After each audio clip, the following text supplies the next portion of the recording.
Without anyone to watch her daughter, a struggling mother takes the little girl to work. But she nearly faints when the child walks into the room, points at the billionaire, and asks, "Are you my dad?" Mommy cries every night looking at your photo. What happens next is unbelievable. Grace woke up before her alarm. She always did. Her body just knew that at 5 in the morning, another day exactly like the rest was starting. She got up carefully so she wouldn't make noise and looked at the small bed in the corner of the room. Lily slept hugging her worn teddy bear, her blonde hair spread across the pillow. The room was tiny. One single bed for Grace, a smaller one for Lily, a shared wardrobe for both, and a small table that served every purpose: meals, studying, and playtime. The window faced the building's inner courtyard, where all she could see was the brick wall of the next building. Grace went to the bathroom in the hallway, which was shared with other tenants. She brushed her teeth, washed her face, and tied her brown hair into a simple ponytail. In the mirror, she noticed her tired eyes. 26 years old, but sometimes she felt like she was 50. She went back to the room and prepared breakfast on a small side table where there was a portable electric burner. 2 slices of bread, a little jam, and some warm milk.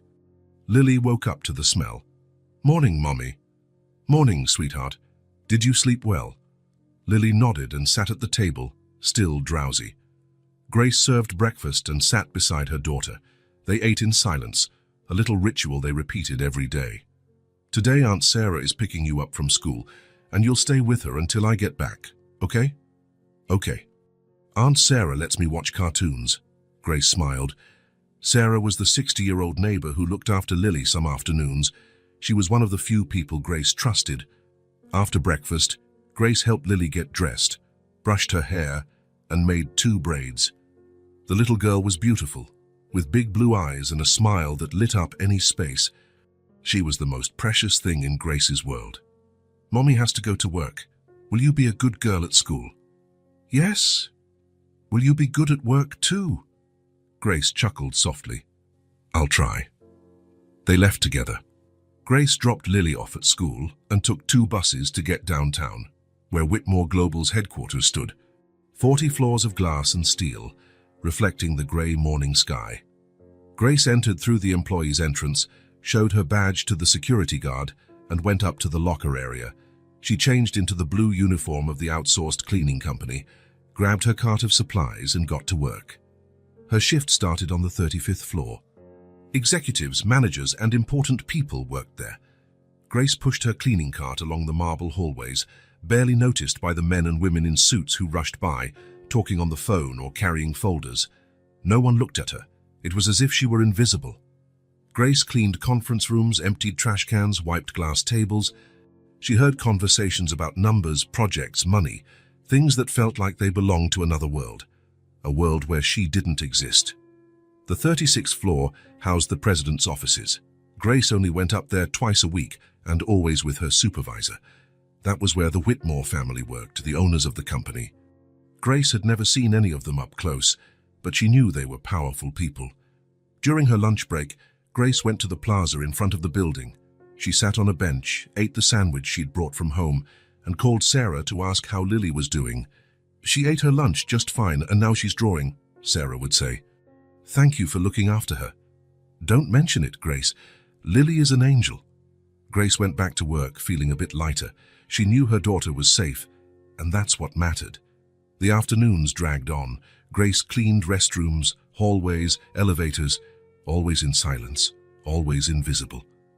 Whitmore Global employees walked by her as though she were part of the decor. At 6 o'clock, Grace finished work. She changed clothes, grabbed her bag, and left through the same entrance she'd come in. Then it was 2 crowded bus rides back home, always exhausted. When she reached home, Lily would run to hug her. "Mommy, you're back." "I always come back, my love." They had dinner together. Grace helped Lily with her homework. Then they played a little before bedtime. It was Grace's favorite moment of the day. After Lily was asleep, Grace would sit on the edge of the bed watching her daughter. She thought about the future, the dreams she had tucked away, and the life she wanted for Lily.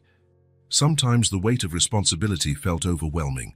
Grace worked hard, saved every penny, made sacrifices, all for her daughter, all to ensure Lily had a better shot in life.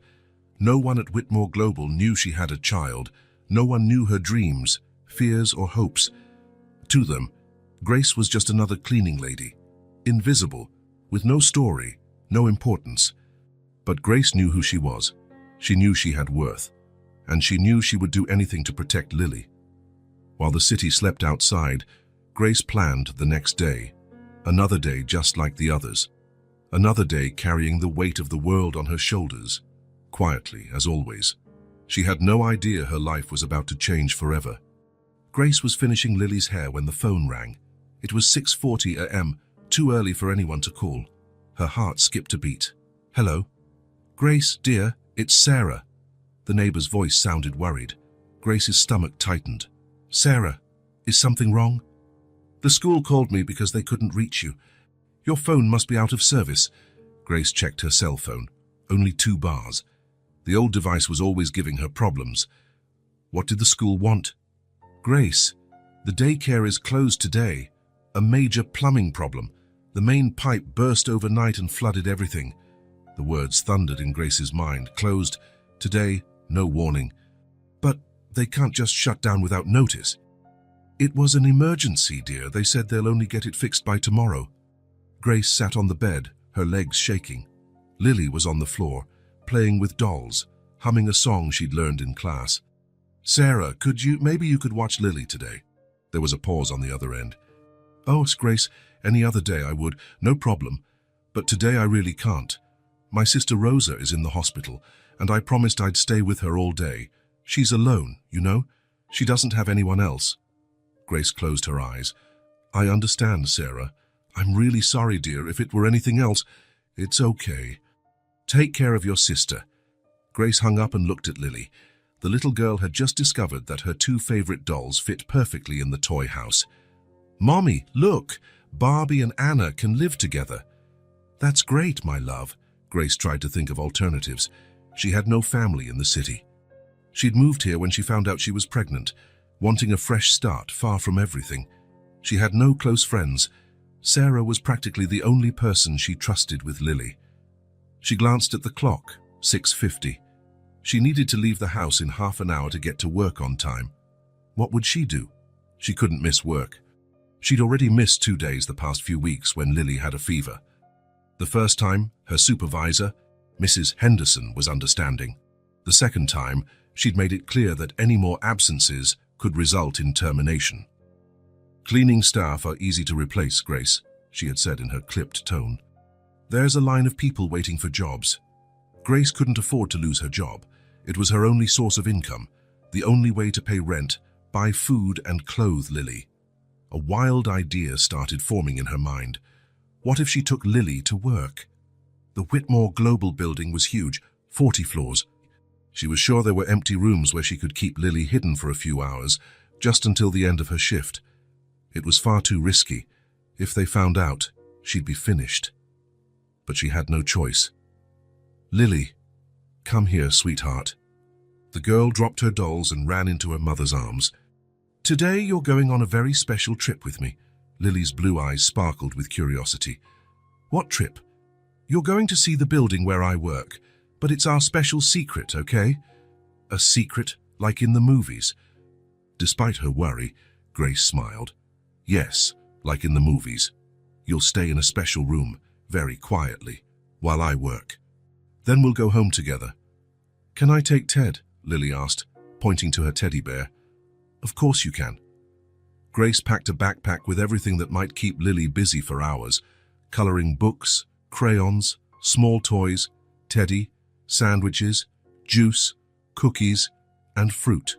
She also brought a small blanket in case Lily wanted to nap. "Now listen carefully, Lily. In the building where I work, there are important rules. You have to stay exactly where I leave you and cannot leave that place.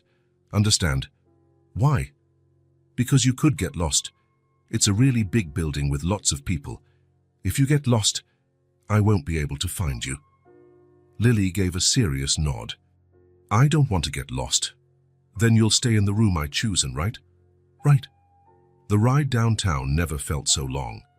Grace was nervous, checking and rechecking she had everything in Lily's backpack. Lily was excited, gazing out the bus window, commenting on cars and buildings. "Mommy, that building is really tall." "It is. But the one where I work is even taller." "Really? Taller than the clouds?" "Almost," Grace laughed, trying to hide her anxiety. When they got off the bus in front of Whitmore Global, Lily gaped. "Wow, it's really, really big." The steel and glass tower rose toward the sky like a mountain. Grace always felt small next to it, but now, with Lily by her side, the feeling was even stronger. "Come on, sweetheart." They entered through the employee's entrance. Mr. Martinez, the security guard, was at his post as usual, a friendly man in his 50s who always greeted Grace with a smile. "Good morning, Grace." He paused when he saw Lily. "Well, who's this little princess?" Grace felt her cheeks heat. "Good morning, Mr. Martinez. This is my daughter, Lily. Her school closed today because of a problem, and I had no one to watch her." Mr. Martinez knelt to Lily's eye level. "Hi, Lily, that's a lovely name. How old are you?" Lily held up 4 fingers. "4? 4 years old? You're already such a big girl." Mr. Martinez stood up and looked at Grace with understanding. He had 3 children of his own and knew how hard parenting could be. "Grace, you know you're not allowed to bring a child to work." "I know, Mr. Martinez. It's just for today. I promise she'll stay quiet." He glanced around, making sure no one else was around. "I get your situation. I've been there. But if anyone finds out, they won't. I'll find a safe place for her to stay." Mr. Martinez hesitated, then sighed. "Just for today, Grace. And be careful, okay? If Mrs. Henderson finds out—" "Thank you, Mr. Martinez. Thank you so much." Grace took Lily's hand and they headed for the elevator. Others joined them, executives in expensive suits and serious faces. Lily stayed quiet, fascinated by everything. They got off on the 35th floor. Grace knew it well. This was where she spent most of her shift. The corridor was empty. Most employees arrived after 8. Grace walked down the hallway, checking the rooms. She needed a discreet spot where no one would bother Lily. At the end of the corridor was a small meeting room rarely used. Grace had the key because she was responsible for cleaning that floor. She opened the door and peeked inside. Perfect. A simple room with a round table, 6 chairs, and a window overlooking the city. There was a small side table in the corner where Grace could set up Lily's things. "Here we go, Lily. This is your special room today." Lily went in and looked around curiously. "It's pretty. Mommy, I can see the city through the window." "Yes, you can.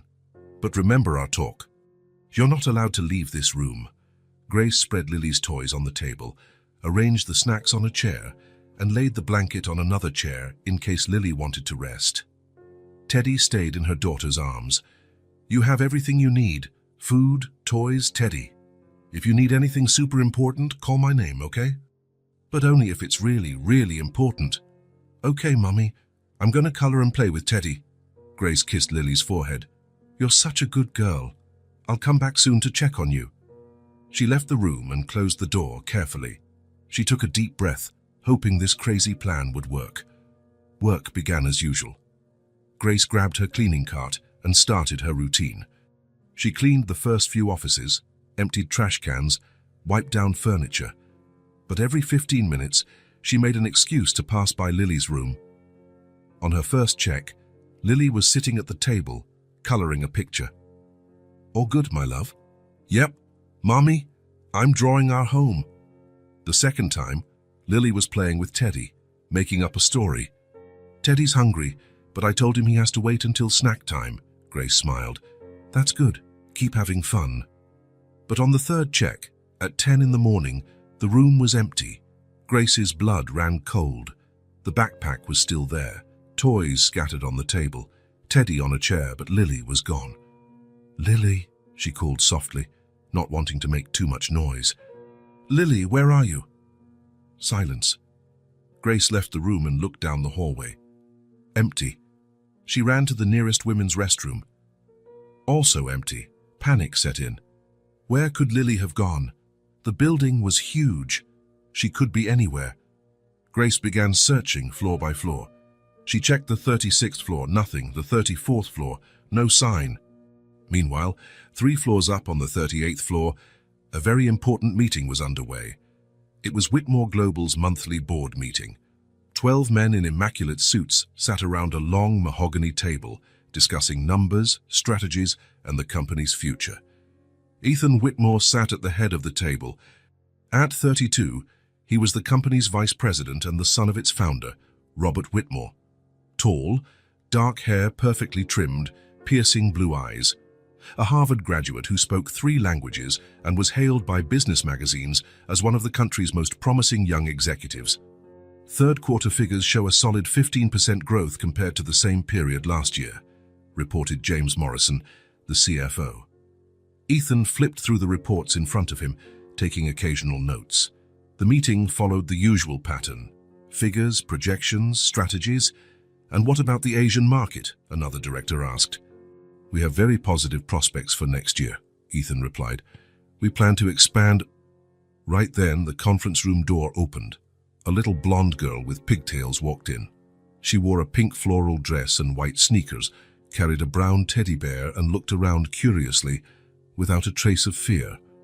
12 men stopped speaking at once. Everyone stared at the child, baffled. "How did a child get in here?" mumbled the HR director. Lily walked right up to the table, her tiny footsteps echoing in the sudden hush, and stopped directly across from Ethan. She looked straight at him. Ethan felt something odd stir inside him. Those big blue eyes looked strangely familiar. The shape of her face, the tilt of her head. "Hi," Lily said in her sweet, childlike voice. "Hi," Ethan replied automatically, unable to look away. Lily studied him for a moment, as if memorizing each detail of his face. Then, with the pure spontaneity of a 4-year-old who has just recognized someone, she said, "You're my daddy. Mommy cries every night looking at your picture." A deafening silence fell. The 12 men froze, as though someone had paused time. A few opened their mouths, but nothing came out. Ethan felt the world spin. His face went pale, and his hands trembled imperceptibly on the table. He opened and closed his mouth several times, trying to form words that simply wouldn't come. That's not... At that exact moment, Grace burst into the room, out of breath and frantic. She'd raced up 3 flights of stairs searching for Lily. "Lily!" she cried, running inside. All eyes turned to Grace. She wore the blue cleaning uniform, face flushed with panic, hair undone from sprinting around. Grace snatched Lily into her arms, holding her tight. "I'm so sorry," she muttered, unable to look anyone in the eye. This was a mistake. Ethan was still speechless, staring at Grace as though seeing a ghost. There was something about that face, those frightened brown eyes. Grace turned to leave, Lily in her arms. "Mommy, why are you crying?" Lily asked, confused. "I found Daddy just like you always said." Grace didn't reply. She ran from the room, heart shattered, feeling the scorching weight of 12 stairs on her back. Inside, those 12 men remained silent, eyes locked on Ethan Whitmore, who sat unmoving in his chair, gaze fixed on the door through which Grace and the little girl had disappeared. The meeting was over, but for Ethan, something far bigger had just begun. Grace spent the rest of the day trying to be invisible again. She pushed her cleaning cart down the halls, head low, avoiding eye contact. Her hands trembled every time she emptied a trash can or wiped down a desk. Lily was back in that small conference room, happily playing with Teddy as though nothing had happened.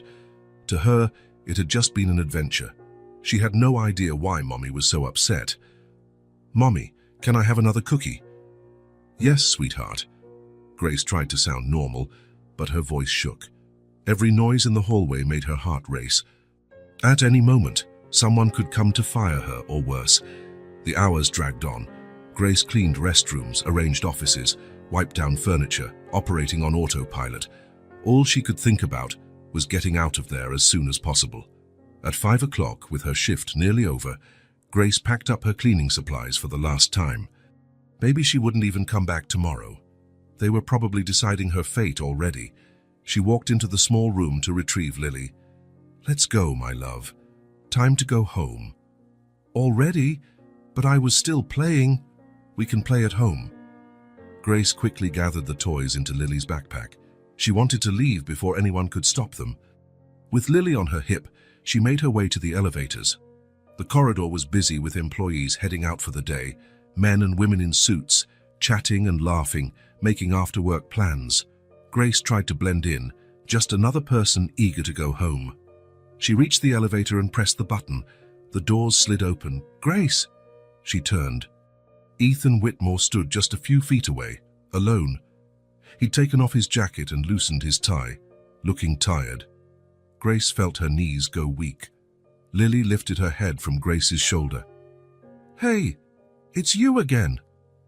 Grace hushed her daughter gently, pressing Lily's face into her shoulder. "Mr. Whitmore, could we talk?" It wasn't really a question. It was more a statement of fact. Grace glanced around. A few other employees waited for the elevator, watching curiously. "I need to take my daughter home. This won't take long."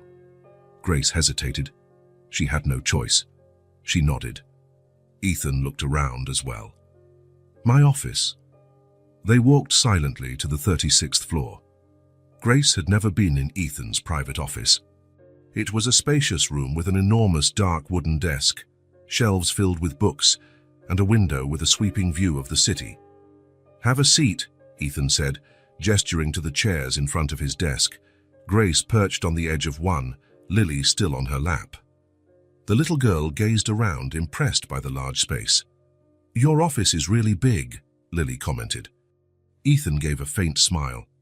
"Yes, it is." He sat in a chair next to them, not behind his desk. The three remained quiet for a moment. Grace could hear her own heartbeat. "She's my daughter," Ethan finally said. It wasn't a question. It was a statement. Grace held Lily tighter. "I can explain. She's my daughter," Ethan repeated, this time looking directly at Grace. "I remember you." Grace closed her eyes. Of course he remembered. How could he forget? "Lily, sweetie, can you play on the floor with Teddy, Mommy, and Mommy needs to talk to this gentleman." "Okay." Grace set Lily on the floor and pulled a few toys from the backpack. The little girl sat on the rug and began to play, humming softly. 5 years ago," Grace began, not meeting his eyes. "It was 5 years ago." Ethan nodded. "I remember the company's year-end party. You were working catering. Just a temporary job. I needed extra money." Grace recalled it all vividly. She'd been hired to serve drinks at Whitmore Global's holiday celebration, a fancy event on the top floor of the building with panoramic views of the city. Ethan had arrived late to the party, looking tired and stressed. He stood alone in a corner, sipping a drink while everyone else mingled. Grace had approached to offer another drink, and they started talking. "You were different that night," Grace said quietly. "Not like the other executives. I just argued with my father about the direction of the company, my life." She remembered. They'd talked for hours about unfulfilled dreams, family pressure, unspoken expectations. Ethan had confessed feeling trapped in a life he hadn't chosen. Grace had confided her desire for more than just temporary gigs. "We ended up at my place," Grace continued in a low voice, "a tiny apartment at the time. "I know," Ethan said gently. "I remember everything." It had been a night unlike any other for both of them. Not just physical, a genuine connection formed between two lost souls. "The next morning you mentioned your wife," Grace said. Ethan closed his eyes. "Vanessa. You said your marriage was arranged, that you didn't love each other, but it was important for the family's business alliance." Grace recalled the sting she'd felt. Ethan had been honest about his situation, but it hadn't made it any easier. "I said I understood," Grace went on. "I told you I didn't expect anything, that it was just one night." "But it wasn't just one night," Ethan murmured, glancing at Lily. "No, 2 weeks later, I found out I was pregnant." Grace had been shocked. 21 years old, alone, no family nearby. She'd weighed all options, but the moment she saw the first ultrasound, she knew she wanted the baby. "Why didn't you tell me?" Grace looked at him. "You had a wife, a family, a position in the company, and me, I was no one, a temporary waitress." "That didn't matter." "Of course it did. Your family would never accept a scandal like that. The heir to Whitmore Global has an affair with catering staff. It would have been huge news. Ethan remained silent, knowing she was right. Besides, Grace continued, I needed a job. Whitmore Global's cleaning contractor was one of the best in the city. I got hired 6 months after Lily was born. If I had told the truth, they never would have hired me. So you stayed silent. I survived. I made sure my daughter had food and a roof. That's all. Grace glanced at Lily, still absorbed in her imaginary game with Teddy. Over these 4 years, I caught glimpses of you in the corridors, Grace said. You walked past me as if I were invisible, and I let you. It was easier that way. I didn't know. Of course you didn't. Nobody looks at the cleaning staff. Ethan leaned forward in his chair. Grace, if I'd known, what would you have done? Left your wife, publicly admitted you had a fling with an employee, destroy your family's reputation. Grace spoke without anger, just realism. I made the choice I thought best, she said. You went on with your life, I went on with mine, and Lily grew up happy and healthy. But she knows about me, Grace sighed. Lily always asked about her dad. I couldn't lie outright, so I told her he was an important man who lived far away. And the photo, Grace blushed. I cut your picture out of a business magazine. Lily kept asking how her daddy looked. I showed her the picture and said maybe one day she'd meet you. That's why she recognized me today. Yes, that's why she said what she said in the meeting. To her you were real. To me you were just the answer to her questions. They fell silent for a few moments. Lily continued playing, unaware of the gravity in the adult's conversation. What do you want now? Grace finally asked. I want to know my daughter. She met his gaze. Are you sure? If you come into her life, you can't leave whenever you're tired. She's not a toy. I know that. You have a wife, a well-structured life, a reputation to uphold. Those are my problems. Grace studied his face. She saw determination, but also fear. Mr. Whitmore, Ethan, he corrected. Call me Ethan. Ethan, she repeated. Lily doesn't understand complicated family issues or social pressure. She only understands love and attention. If you want to be in her life, you need to be a real father. I want to try. Grace glanced at Lily, who was making Teddy talk to an imaginary doll. I never asked you for anything, Grace said slowly. No money, no favors, no recognition. All I wanted was to raise my daughter in peace. Ethan nodded. I understand. But now you know the truth, and the choice is yours. Grace stood and called Lily. Let's go, sweetheart. Time to go home. Already? But I was telling Ted a super cool story. You can finish it at home. Grace slung the backpack over her shoulder. Ethan rose as well. Grace. She stopped at the door and turned around. Thank you for telling me the truth. She nodded and walked out, holding Lily's hand. Ethan was left alone in the office, gazing out at the city below. His life had changed in mere minutes. He had a daughter, a 4-year-old who had called him Daddy. Now he had to figure out what to do with that knowledge. Ethan was still in his office when the phone rang. It was 7 in the evening and the building was nearly empty. He'd been replaying his conversation with Grace, trying to process it all. Ethan, come to my office. Now. Robert Whitmore's voice allowed no argument. Ethan hung up and sighed, knowing this was inevitable. The president's office was on the top floor, twice as large as Ethan's, with an imposing decor that made it clear who was in charge. Robert sat behind a massive desk, hands clasped over an open folder. Close the door, he ordered without lifting his eyes from the papers. Ethan obeyed and approached.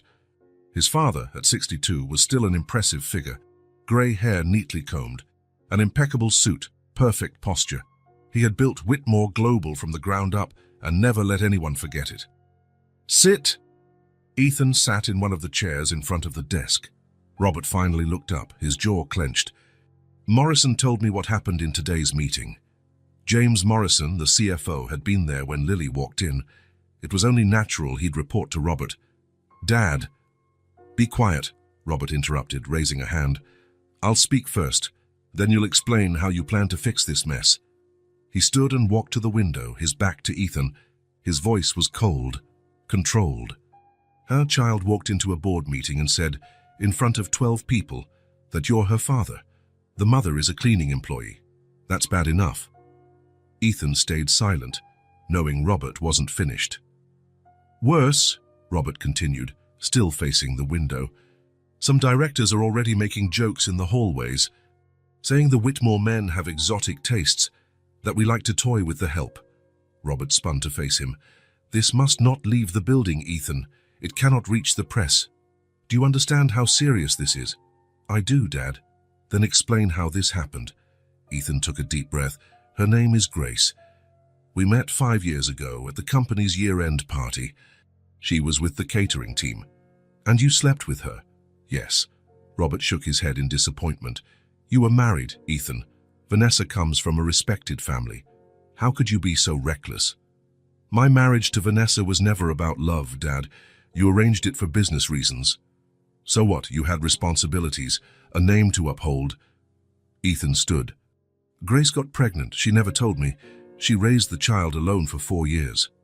Raised the child alone, and now she shows up, wanting to take advantage, obviously, Robert said with contempt. It's clear what she wants. Money, recognition, maybe a lifetime pension. It's not like that. Of course it is. Women like that are all the same.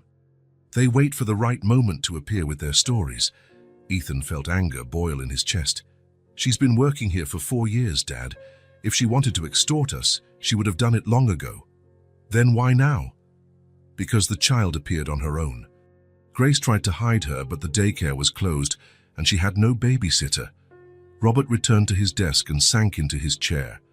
It doesn't matter how it happened. What matters is how we fix it. Fix it?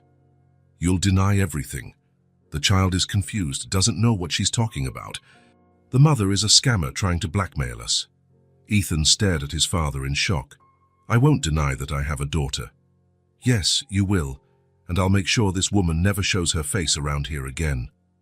How? Robert pulled a file from his desk.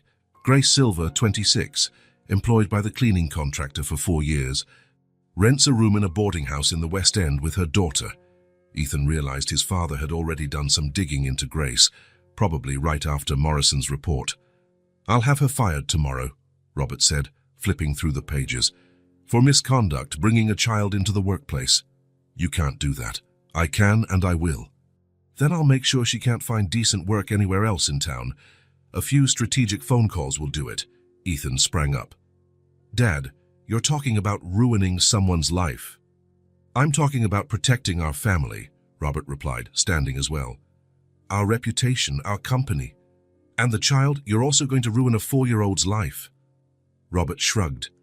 The child's not our problem. She's my daughter. Prove it, Robert said coolly. Where are the DNA tests, the birth records, the evidence? Ethan fell silent for a moment, then shook his head. I don't need proof. Just look at her. Nonsense. Any blonde child can look like any blonde man if someone wants to see a resemblance.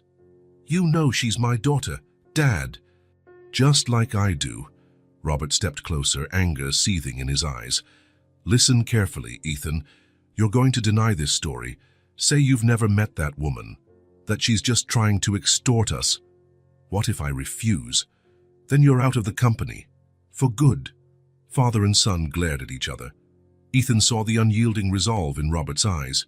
It wasn't an empty threat. So you disown your own son? If that's what it takes to protect everything I've built, yes. Ethan took a few steps around the office, his hands in his pockets. He thought of Grace, quietly working these 4 years, of Lily, playing alone while her mother worked to make ends meet. She never asked for anything, he said at last. What? Grace never asked for money, acknowledgement, or help. She raised the child alone, not bothering anyone. That makes her more dangerous, Robert insisted. Women like that are calculating, waiting for the perfect moment to strike. But she gave me a daughter, Ethan continued, ignoring his father's insult. And I want to know her. You have Vanessa. You two can have children whenever you want. Lily isn't a substitute for some future child. She's already here. And she called me Dad. Robert returned to his seat, voice turning even colder. If you keep up this nonsense, Ethan, you'll lose everything, your position, your social standing, the community's respect. For what? To play daddy with a kid born out of wedlock. Ethan clenched his fists. Don't talk about my daughter like that. She's not your daughter, officially, and she never will be, if I have a say. You can't stop me. Yes, I can. I'll have her mother fired tomorrow and destroy her reputation.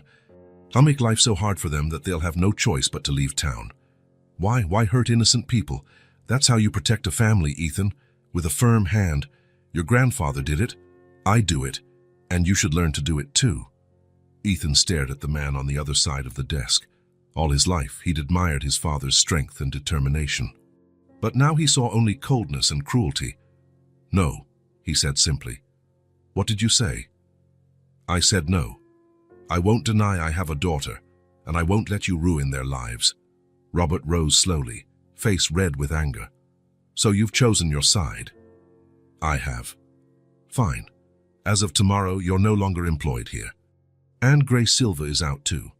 If you fire Grace, I'll go to the press. I'll tell them everything, what you're doing, how you treat employees. It was a bluff, and Robert knew it. But he also knew Ethan could be impulsive when enraged. You wouldn't. I would.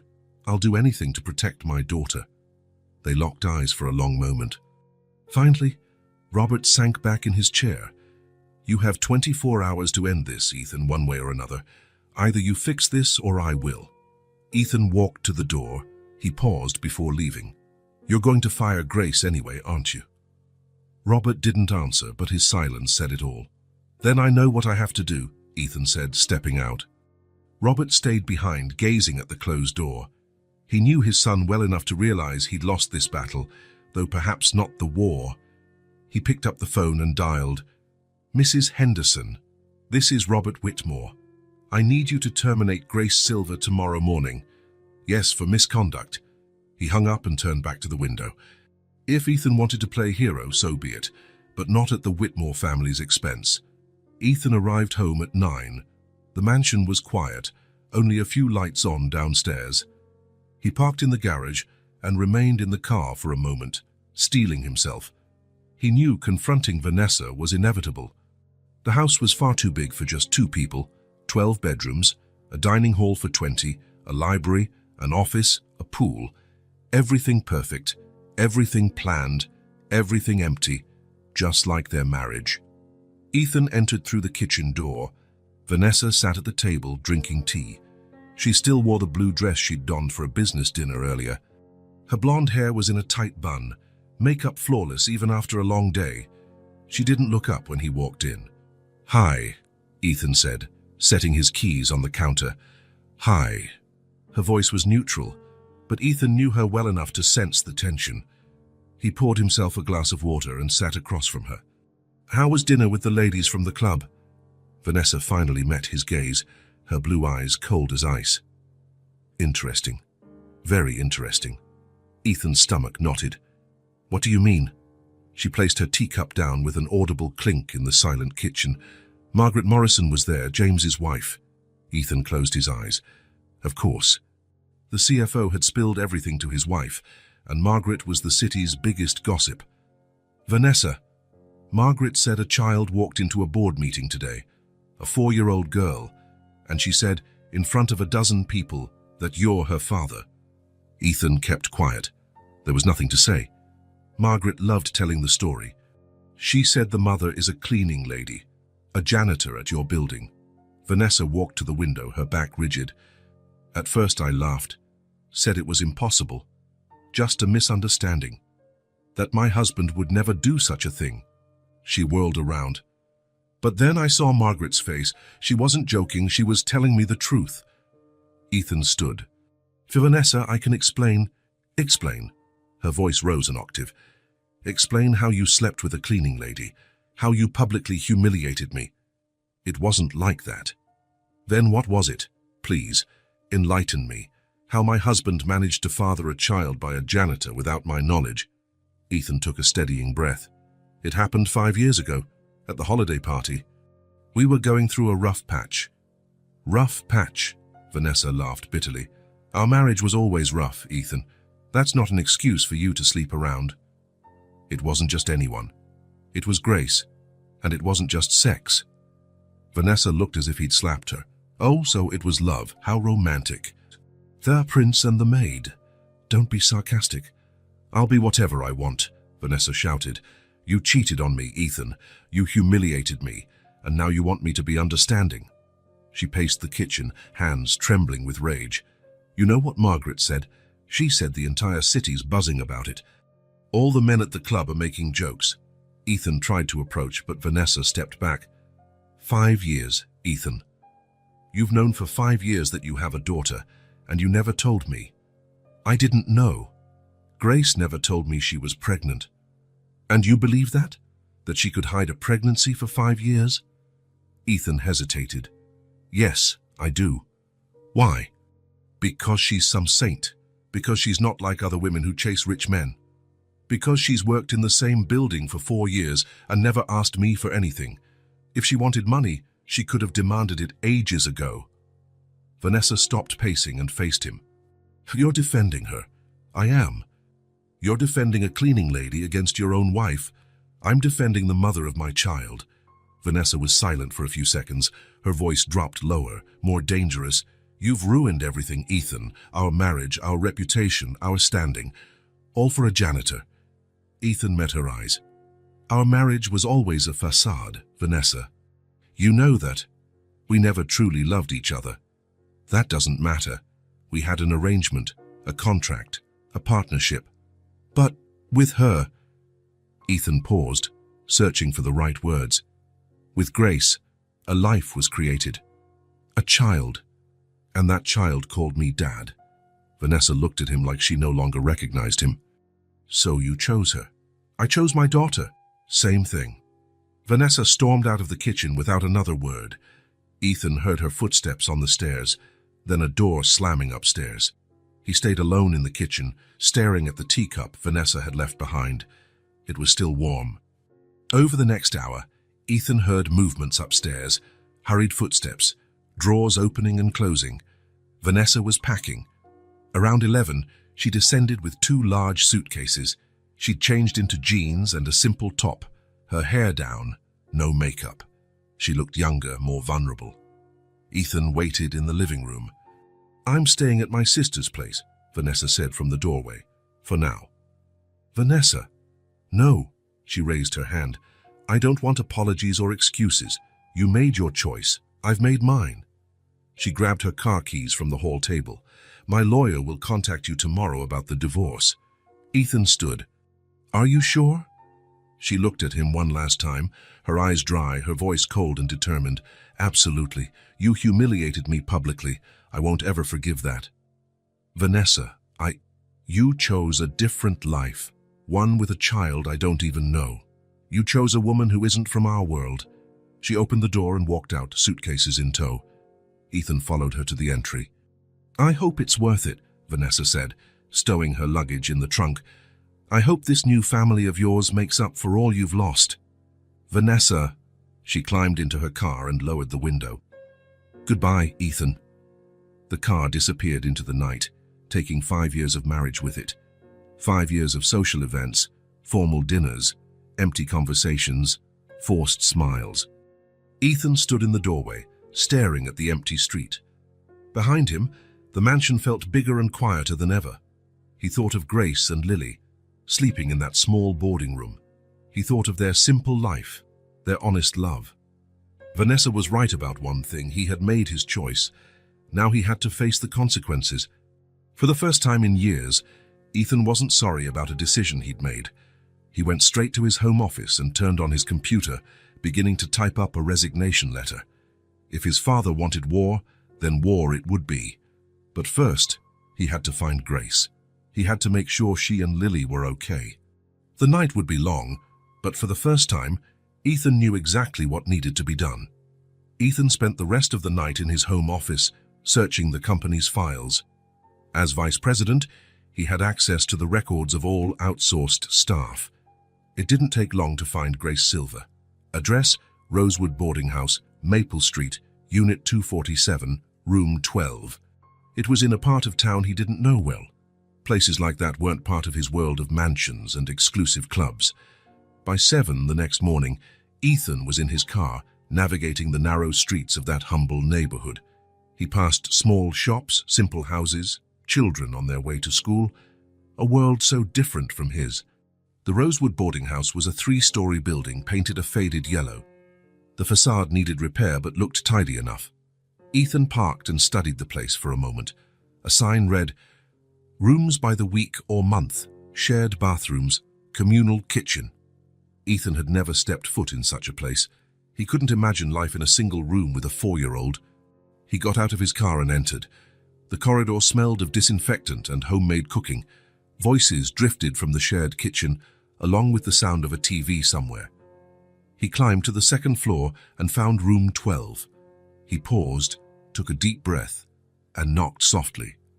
"Just a minute," came Grace's voice from inside. He heard footsteps, and the door opened. Grace stood there in a simple t-shirt and jeans, holding a wet garment in her hands. "Ethan." Her eyes widened in shock. "What are you doing here?" "May I come in? I need to talk to you." Grace hesitated, glanced down the corridor, then opened the door wider. The room was exactly as Ethan had imagined, small and basic but organized. 2 beds, a wardrobe, a little table. Clothes hung to dry in a wash basin on the floor. Grace had clearly been doing laundry. Lily was on the floor, drawing in a notebook, wearing pink pajamas with unicorns. She was humming softly as she colored. When she saw Ethan, her face lit up. "Hi, did you come to visit me?" "Hi, Lily," Ethan said, trying to sound casual. "I came to talk to your mum." Grace closed the door, still looking uneasy. "How did you find my address?" "Company records. I'm sorry. I know it's invasive." Grace folded her arms. "Why are you here, Ethan?" He glanced at Lily, who had returned to her drawing, then back at Grace. "I came to apologize." Grace frowned. "Apologize for what?" "For your termination." She went pale. "How do you know I was fired?" "My father, he ordered it last night." Grace sank onto the bed. "I knew this was coming. I knew since yesterday." "Grace, No." She stopped him with a hand. "You don't need to say sorry. I took the risk when I brought Lily. It's my fault." Ethan stepped closer. "It's not your fault, it's mine. For my silence, my absence." Grace looked confused. "I should have been around for you both. I should have known I had a child. I should have helped." "Ethan, we talked about this yesterday. You didn't know. But now I do, and I won't let my father's decisions hurt you anymore." Ethan pulled an envelope from inside his jacket. It was thick and white. "What's this?" Grace asked. "The compensation you deserve for 4 years of service, your severance, everything you're owed." Grace stared at the envelope. "I don't want your charity. It's not charity. It's restitution. It's what's right. I can't accept." "Why not?" Grace stood and walked to the small window overlooking the courtyard. "Because if I accept, I'll owe you, and I don't want to owe anyone anything." Ethan placed the envelope on the little table. "You don't owe me. If anything, I owe you." "You don't owe me anything." "I do. 4 years of child support, 4 years of help, 4 years of being a father." Grace turned. "Ethan, Lily grew up without a dad because of circumstances, and also because I was ignorant. If I'd been more attentive, I might have found out sooner." Lily stopped coloring and looked at them. "Mommy, why are you talking so serious?" Grace forced a smile. "It's nothing, sweetheart. Go on drawing." Ethan's gaze fell on Lily, scribbling away. She'd drawn a house with 3 figures outside, 2 big, 1 small. Without overthinking, Ethan sat on the floor beside her. The girl watched him curiously. "Can I play with you, Lily?" Her face lit up. "Sure. Can you help me color?" "Of course." Lily handed him a blue crayon. "You color the sky." "I'm coloring the grass green." Ethan took the crayon, something he hadn't done in decades, and carefully shaded the sky. Lily observed, nodding approval. "You color really well," she praised. "Mommy does too." "Look." Lily flipped through her notebook, revealing other drawings. Flowers, animals, people, all with the imperfect but heartfelt style of a 4-year-old. "They're beautiful," Ethan said sincerely. "Thank you. Want me to draw you?" Ethan glanced at Grace, who stood watching quietly. "If you want to." Lily picked a blank sheet, studying Ethan's face intently as she worked. Tongue out in concentration, she sketched. "Done," she said, showing her masterpiece. A tall man with dark hair and a big smile. Nothing like Ethan physically, but something special shone in that childlike drawing. "It's perfect," Ethan said. "You can keep it," Lily offered. "Really? I can." "Sure, so you won't forget me." A lump rose in Ethan's throat. "I could never forget you, Lily." "Why?" He glanced at Grace, who nodded gently. "Because you're very special to me." Lily smiled, returning to her crayons. Ethan stayed seated on the floor, helping her color. For the first time in years, he felt like he was exactly where he was meant to be. Grace quietly observed. She saw how Ethan listened attentively to Lily's stories, answered her questions patiently, and smiled whenever she laughed. After about an hour, Lily started yawning. "I think somebody's getting sleepy," Grace said. "I'm not sleepy," Lily insisted, but her eyes were heavy. "How about a nap?" Ethan suggested. "Then I can come back later to play more." "You promise?" Ethan looked at Grace, who nodded. "I promise." Grace helped Lily into her small bed. The girl hugged Teddy and closed her eyes, asleep in minutes. Ethan and Grace stepped outside to the building's tiny back porch. There were a few old chairs and a small communal space. "Thank you," Grace said. "For what?" "For being kind to her.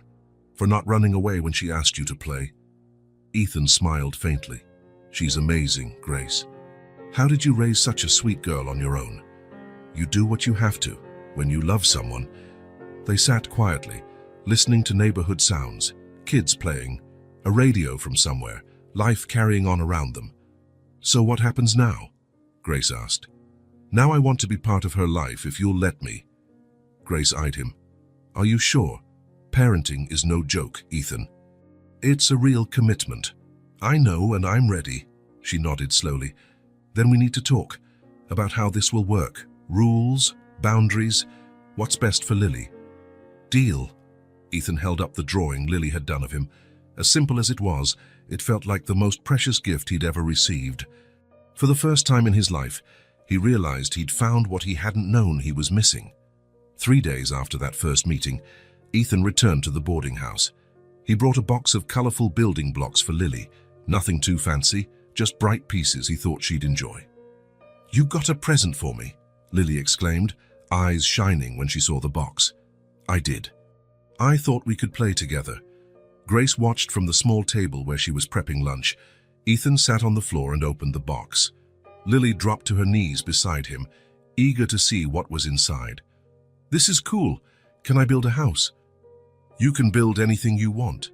Lily began stacking the blocks, creating a tower more than a house. Ethan didn't correct her or suggest improvements. He just passed the pieces as she asked for them. "Done. Does it look pretty?" "It's beautiful," Ethan said honestly. And it was, maybe not in its shape, but in Lily's proud smile. That was just the first of many visits. Ethan started showing up at the boarding house 3 or 4 times a week, always in the late afternoon. No set schedule, no formal plan, he simply came. On his second visit, he brought storybooks. Lily curled up in his lap while he read about princesses, dragons, and far-off lands. She constantly interrupted to ask questions or comment. "Why doesn't the princess fight the dragon herself?" "Maybe she wants help," Ethan suggested. "I'd fight it alone." "I'm brave." "You really are." On the third visit, Lily asked him to invent a story. Ethan hesitated. He'd never done that, but he began speaking about a brave girl with a magical teddy bear who went on grand adventures. "Is the teddy like my Ted?" Lily asked, clutching her plush. "Exactly like Ted." "And is the girl like me?" "Very much," Ethan smiled. Soon, Ethan's stories became part of their routine. Lily eagerly awaited each new chapter in the saga of the brave girl and her magical teddy. He discovered he had more imagination than he'd thought, Grace observed quietly. She noticed Ethan wasn't trying to wow Lily with expensive gifts or big promises. He was simply present, listening, caring, genuinely interested in her world. "Do you want to see my drawing?" Lily would ask as soon as he arrived. "Of course I do." And Ethan truly looked, asking questions about her color choices or the characters she invented. Lily blossomed under his attention. On his 5th visit it happened. They were playing with Lily's dolls, Ethan doing silly voices for the male characters, while Lily cared for the mom dolls. "Daddy, can you make Ken's voice deeper?" Lily asked. Ethan froze. Grace, folding laundry nearby, also froze. Lily kept playing, completely natural. For her, it wasn't a big moment. Ethan was the man who played with her, told her stories, showed up every day. Of course he was Daddy. Ethan swallowed hard and used a deeper voice. "How's this?" "Perfect, Daddy." Grace and Ethan locked eyes over Lily's head. Grace had tears, but they were tears of something like relief, as if a missing piece had finally found its place. From that day on, Lily called Ethan Daddy freely. It wasn't forced or staged, it simply happened. "Daddy, can you come tomorrow?" "Daddy, do you like chocolate ice cream?" "Daddy, Mommy said you have a really big house." Ethan quickly adapted to being called Daddy. In fact, he preferred it to Mr. Whitmore or Vice President. The weeks rolled by. Ethan rearranged his schedule to have more free time. He cancelled unnecessary meetings, delegated tasks, shifted priorities. For the first time, something was more important than work. One Thursday afternoon, Ethan arrived to find Lily drawing at the small table, singing a song she'd learned at school.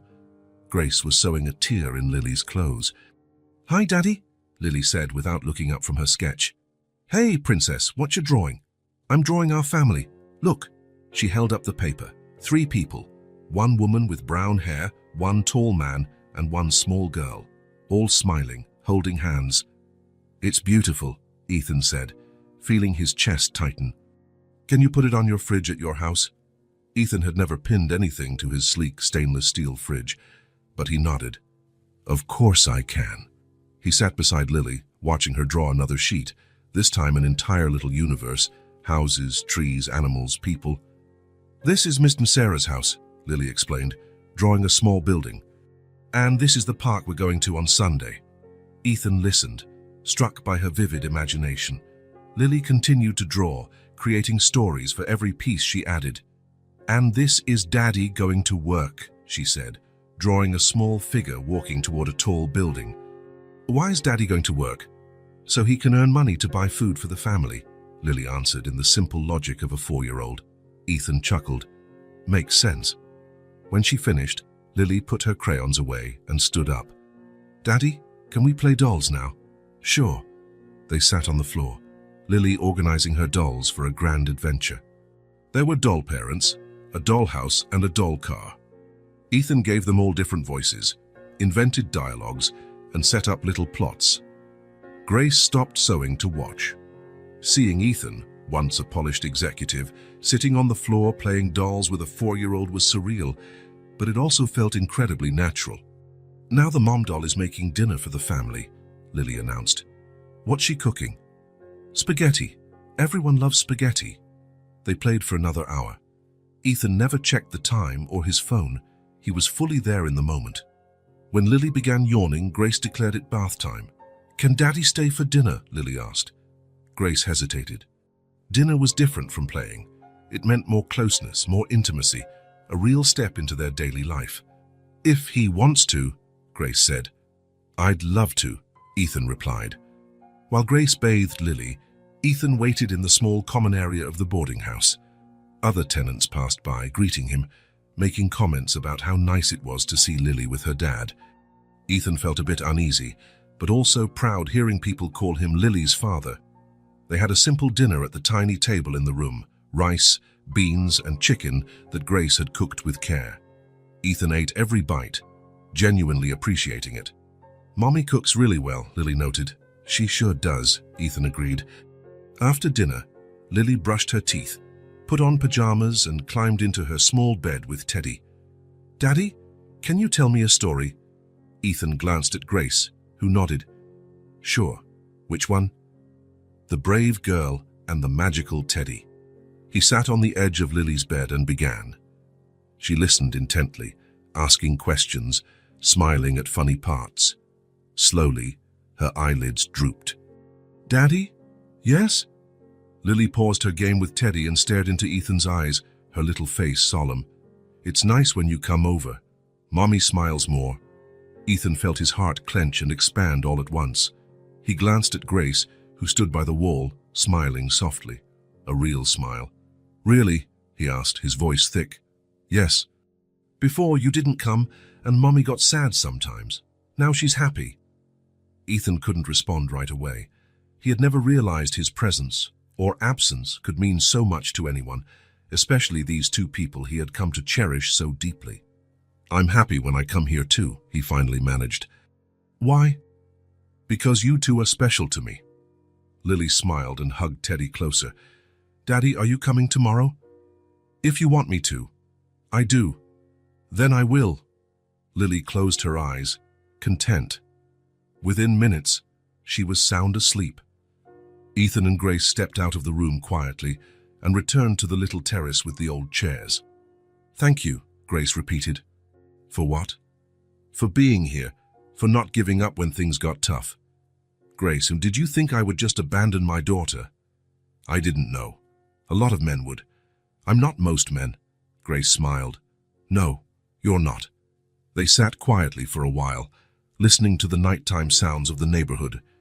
"She's wonderful," Ethan said at last. "How did you do it on your own?" Grace glanced at the window where Lily slept. "You do what you must in when you love someone. But it couldn't have been easy." It wasn't. "There were nights I didn't know how I'd pay rent next month. Times Lily got sick and I had to wait hours at the free clinic because I couldn't afford private care." She paused, remembering. "I often felt lost, unsure if I was doing the right thing. You did an incredible job. I did what I could, but now she has a father. That changes everything. For the better, I hope." "Yes," Grace said softly. "For the better." In the days that followed, their new routine continued. Ethan arrived in the late afternoon, played with Lily, shared dinner, told bedtime stories. There was no more awkwardness. He was simply part of their daily lives now. On a Friday, Ethan walked in to find Lily sprawled on the floor with her dolls. She had built an entire little world. Houses made of books, roads made of tape, toy cars scattered everywhere. Grace was folding clothes on the bed but paused to watch. "Hi, Daddy. Look what I made." "Wow, that's an amazing city." Lily explained every detail. There was a hospital for injured dolls, a school where teddy bears learned to read, and a park for all the toys to play together. Ethan sat on the floor and listened, never interrupting or suggesting improvements. He simply enjoyed her enthusiasm. "Daddy, do you want to be the mayor of the city?" "What does the mayor do?" "Takes care of everyone and solves problems." "Then I'll do it." Grace smiled as she watched Ethan learn something many adults never do: how to simply be present, to follow a child's lead, to value the moment without controlling it. Lily hummed a little song from school while she played, her sweet voice filling the tiny space. Ethan listened as if it were the most beautiful melody he'd ever heard. After the song, Lily told a story with her dolls about a happy family in a magical city. "And the daddy of the family always came home at the end of the day," Lily narrated, moving a male doll toward a bookhouse.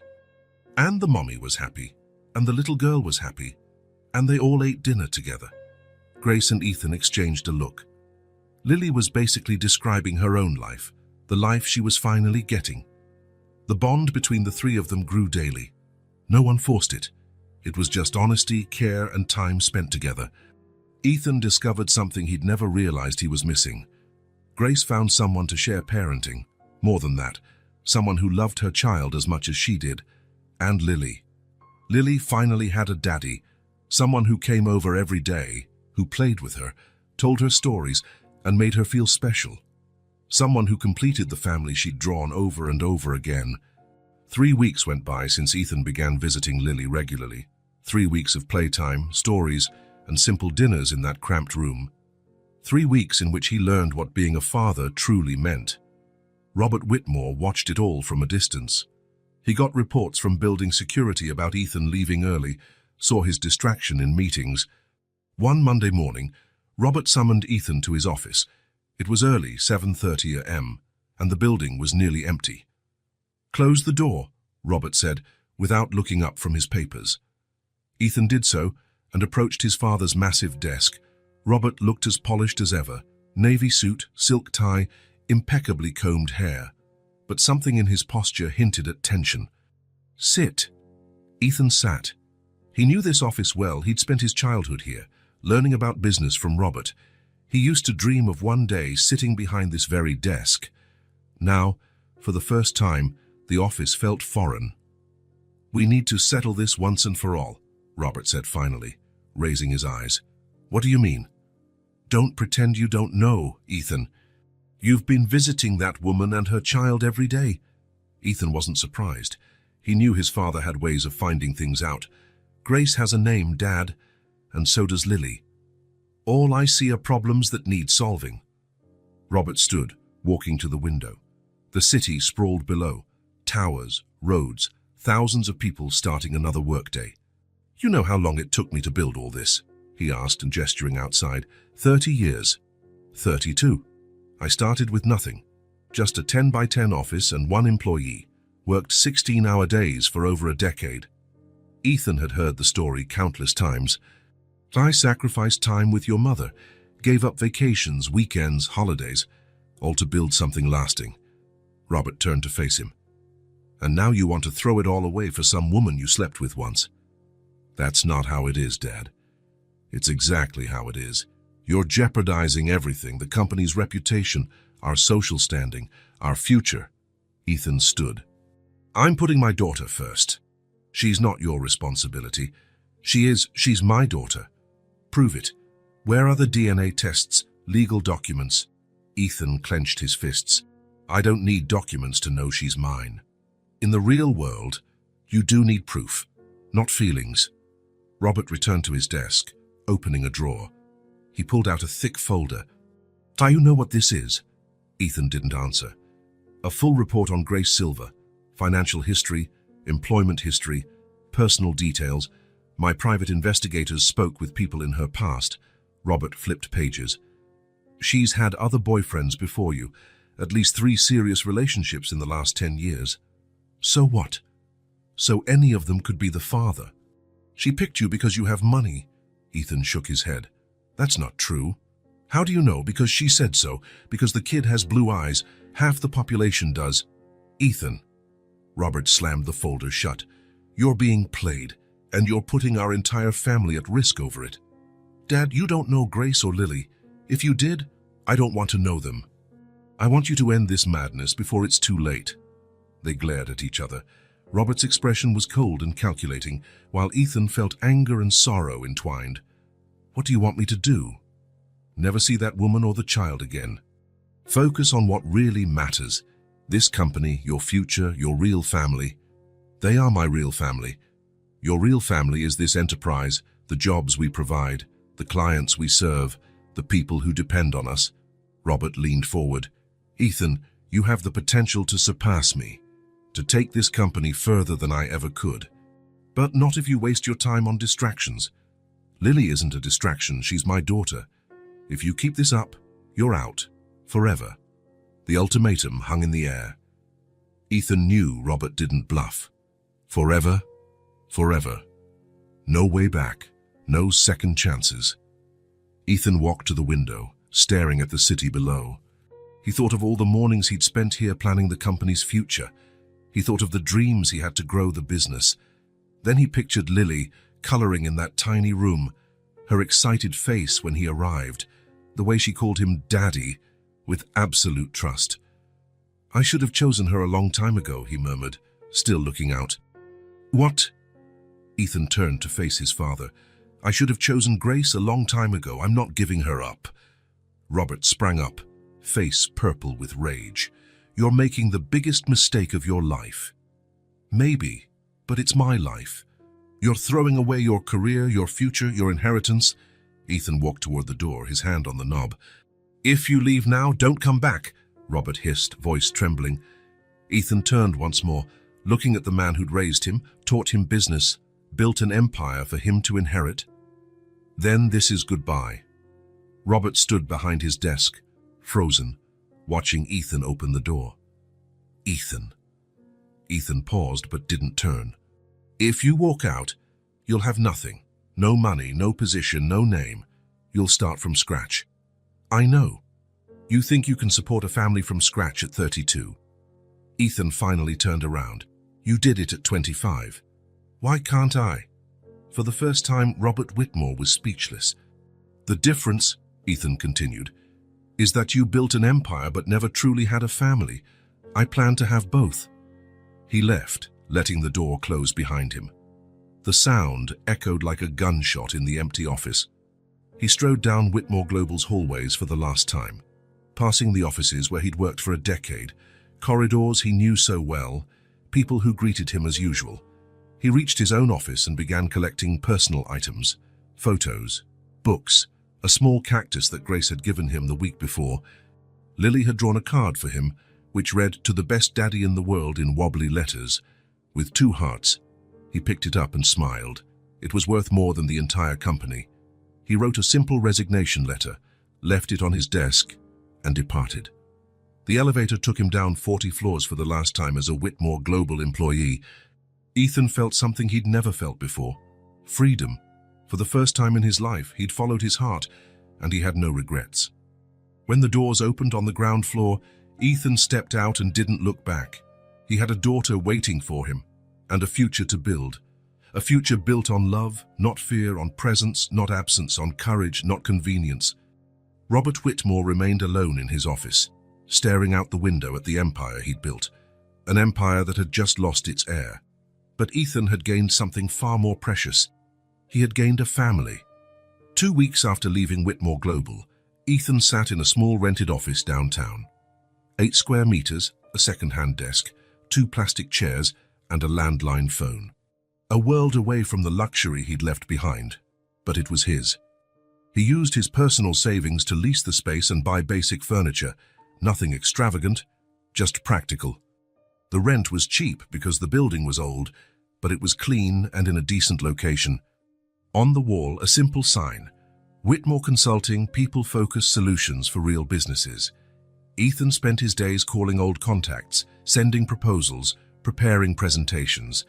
He'd decided to do business consulting, but with a different approach, prioritizing employees' well-being and sustainable practices. It was tough at first. Many big corporations didn't take him seriously, seeing only a small-time consultant in a cramped office. But Ethan persisted, targeting smaller companies that truly needed help.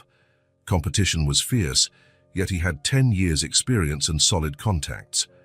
Slowly, he began to land some projects. A bakery hoping to expand, a store needing better finances, a startup seeking organizational guidance. The first 3 months were the hardest of Ethan's professional life. He worked 12-hour days, doing everything himself, from answering phones to writing complex reports. His hands cramped from so much typing when his old computer malfunctioned, but for the first time, he felt he was building something that mattered. Every client wasn't just a number. They were families who could make a better living, employees who could have better conditions. He still visited Grace and Lily every afternoon. It was the highlight of his day, the reason he worked so hard. Lily always greeted him with a huge smile and fresh drawings. "Daddy, look, I drew you in your new office." Ethan studied the picture, a man at a tiny desk, piles of paper around him, but wearing a big smile. "It's perfect, Princess." "You look happy in the picture," Grace observed. "I am happy," Ethan said, for the first time in a long time. 3 months in, business was picking up, and Ethan realized he needed help. The firm was growing faster than expected, and he couldn't do everything alone. One rainy Thursday, he gathered the courage to ask Grace the question he'd been rehearsing. "Grace, can I talk to you about something important?" She set down her mug. "Sure." "Is everything okay?" "Yes, it's good news. My consulting business is growing faster than I thought." Grace smiled. "That's wonderful, Ethan." "Thank you. But I need someone to help me, not just a secretary. I need someone who understands what I'm trying to do, someone I trust." Grace began to see where this was going. "I'd like to invite you to work with me as my personal assistant." She was silent, absorbing the idea. "Ethan, that's unexpected. I know it might sound strange, but it's not because of our personal connection. Then why? He leaned forward. Because every time we talk about my work, you totally get it. You ask questions that make me think differently. You suggest solutions I never considered. Grace shook her head.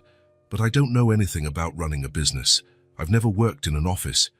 You know about people, Grace, about honesty, hard work, doing what's right, even when it's tough. That's what matters. He paused. Also, you managed life for you and Lily alone for 4 years. You stayed strong against all odds. If that's not competence, I don't know what is. Grace gazed at her hands. I don't want you hiring me out of pity or because of Lily. Grace, look at me. She raised her eyes. It's not pity. It's because you gave me what the entire world never did, courage. Grace frowned. Courage. Courage to leave a life that didn't fulfill me. Courage to start over. Courage to choose what really matters.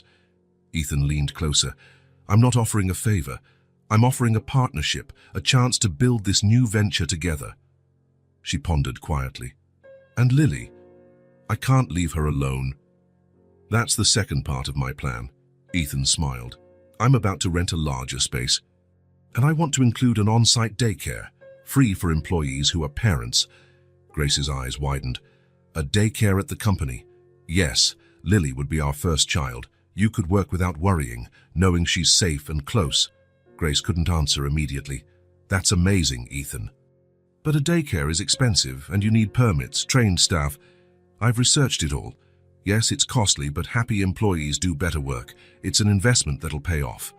Grace shook her head in awe. You've thought of everything. So, do you accept? She took a deep breath. I do. But on one condition. Name it. I want to learn everything. Administration, finances, HR. I don't want to be just a secretary. I want to be a true partner. Ethan held out his hand. Deal. Grace shook his hand. Deal. 3 months later, Whitmore Consulting moved into a much larger space, 2 floors of a commercial building. The first floor housed meeting rooms and offices, the second floor the daycare. Grace took on the daycare project entirely, researching licenses, interviewing teachers, selecting furniture and supplies. Ethan was amazed by her dedication. Are you sure you've never worked in an office before? He joked when she presented a detailed budget.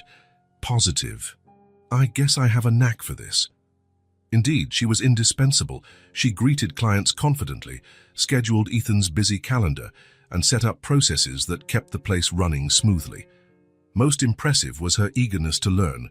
She arrived early to study reports, took online courses at night, read business books during lunch, always asking sharp questions.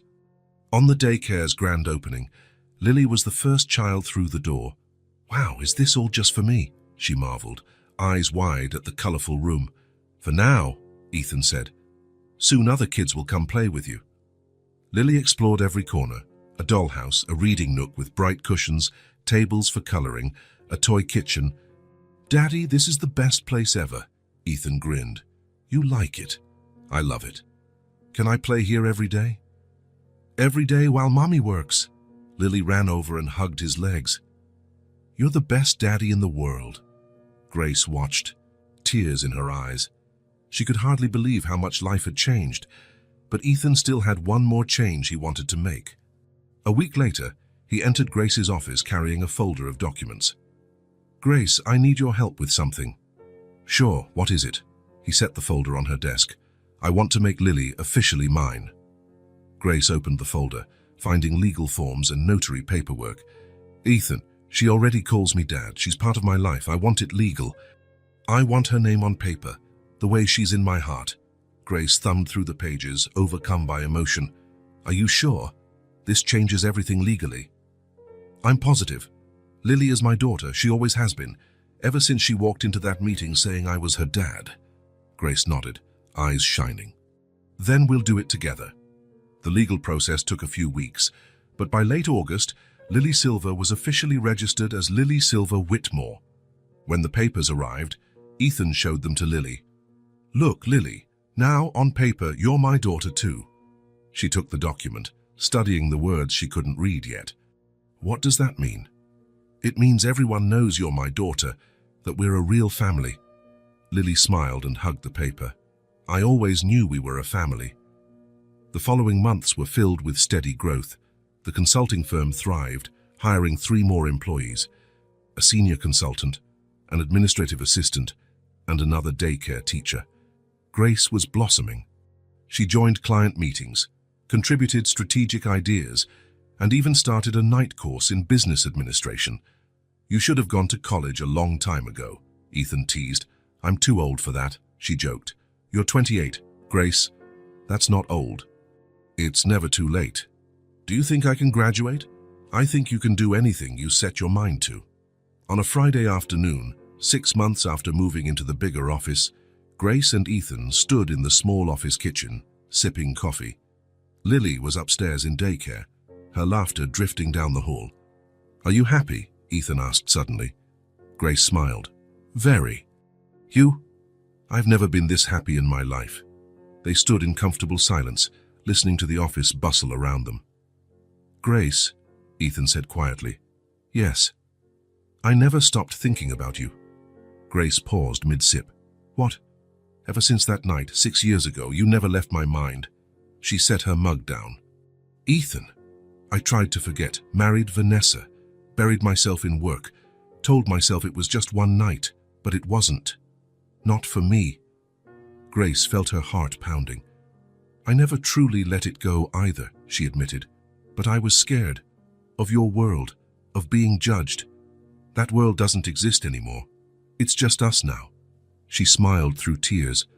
"Then let's build a new one that fits you, me, and Lily." Ethan rose from his chair and walked closer. Grace stood too. They embraced, finally free to express what they'd always felt. "I love you," he said. "I love you too," she replied softly. "I always have." They kissed, a kiss 6 years overdue. From upstairs, Lily's voice floated down. "Miss Anna, can I go show my drawing to Mommy and Daddy?" Grace and Ethan broke apart, laughing. "Let's go," Grace said. "Our daughter has another masterpiece for us." "Our daughter," Ethan repeated, savoring the words. 3 months later, Ethan made another big move. He bought a house. Not a mansion, but a cozy home in a family-friendly neighborhood. 3 bedrooms, a yard, and a little patio. "Is this for us?" Lily asked when they first visited. "It's for our family," Ethan confirmed. Lily ran through the house, exploring every corner. There was a bedroom just for her, painted pink, an office where Grace could study, a big living room for them all to gather. "Mommy, look at the backyard. Can I plant flowers?" "Yes, my love." Grace turned to Ethan. "Are you sure? It's such a big responsibility." "Grace, we're already a family. Now we just need a home for our family." She kissed him. "Then yes, let's live here together." They moved in over a weekend. They didn't have many belongings. Grace and Lily owned little, and Ethan had left most of his old life behind. But they had each other. Their first night in the new place, after Lily was tucked into bed, Grace and Ethan sat on the living room floor, looking around. "Feels like a dream," Grace said. "If it's a dream, I don't want to wake up." Lily appeared in the doorway, barefoot, clutching Teddy. "I can't sleep." "Come here," Ethan said, opening his arms. Lily ran to them, nestling between Grace and Ethan on the sofa. "It's nice to be in our own house," she murmured. "It sure is," Grace agreed. The 3 of them sat quietly, cuddled together. For the first time, they felt completely at home. 6 months later, on a Saturday afternoon, they strolled through the neighborhood park. Lily raced ahead, chasing butterflies, while Grace and Ethan walked hand in hand. "The firm is doing great," Grace noted. "Really great. We might need a bigger office next year. And more staff. And more kids in the daycare." Lily dashed back, breathless and grinning. "Daddy, Mommy, I made something special at home." "What is it, Princess?" "It's a surprise. You'll see when we get back." Once home, Lily darted to her room and came back holding a sheet of paper. "Look. I drew our family." She showed them the picture. 3 people holding hands, a brunette woman, a tall man, and a small girl, all wearing big smiles with hearts drawn on their chests. "This is my family," Lily announced proudly. Grace and Ethan exchanged a smile. "Our family," Grace gently corrected. "Yeah. The best family in the world." Ethan scooped Lily into his arms and pulled Grace close. The best family in the world, he echoed. And they decided to begin again, together. Not as people undoing past mistakes, but as people building a future founded on love, presence, and the courage to choose what truly mattered. The firm kept growing, the family blossomed, and for the first time, life made perfect sense. Because sometimes, the hardest decisions lead to the happiest endings. And in that little house with a yard, the three of them, Grace, Ethan, and Lily, finally found the true meaning of home. If this story touched your heart, subscribe to the channel and turn on notifications so you don't miss the next ones. Leave a like because it helps this story get recommended to more people. See you in the next story.